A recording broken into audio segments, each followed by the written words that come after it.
விஜயதசமியையொட்டி கோயில்களில் களை கட்டிய வித்யாரம்பம் நிகழ்ச்சியில் பங்கேற்று குழந்தைகள் பலரும் தங்கள் கல்வியை தொடங்கினர்.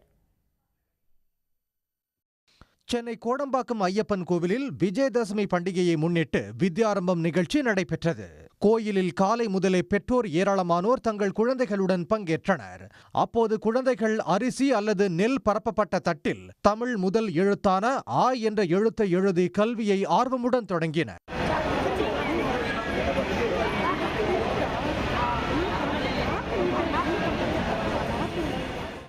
பாப்பாக்கு 2.5 வயசு ஆகுது. இதுதான் ஃபஸ்ட் டைம். இன்னும் அவங்கள ஸ்கூலில் சேர்க்கலை, இனிமேல் தான் சேர்க்க போகிறோம். சரி, ஃபஸ்ட் டைம்னால இவங்களுக்கு நாக்கில் எழுதிட்டு அரிசியில் ஆ போட்டாங்க.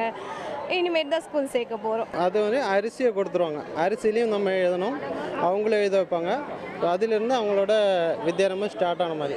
கன்னியாகுமரி மாவட்டத்தில் பிரசித்தி பெற்ற மீனச்சல் கிருஷ்ண கோயில், பார்வதிபுரம் வனமாலீஸ்வரர் கோயில் உள்ளிட்ட கோயில்களில் வித்யாரம்பம் நிகழ்ச்சி நடைபெற்றது.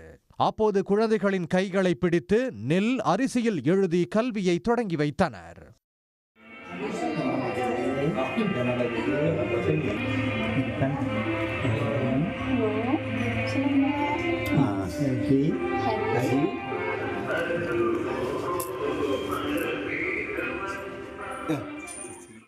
திருவாரூர் மாவட்டம் நன்னிலம் அருகே உள்ள சரஸ்வதி கோயிலில் வித்யாரம்பம் விமர்சையாக நடைபெற்றது. அப்போது பெற்றோர் தங்கள் குழந்தைகளை நெல்மணிகளில் ஆ என்ற எழுத்தை எழுத வைத்து கல்வியை தொடங்கினர்.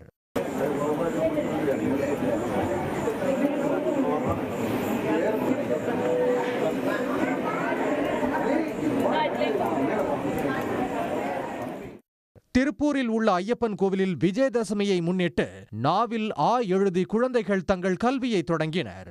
கோவை, நெல்லை, தஞ்சாவூர், தேனி உட்பட பல்வேறு நகரங்களில் வித்யாரம்பம் விழாவானது சிறப்பாக நடைபெற்றது. உடனுக்குடன் செய்திகளை தெரிந்து கொள்ள சன் நியூஸ் பெல் ஐகானை கிளிக் பண்ணுங்க.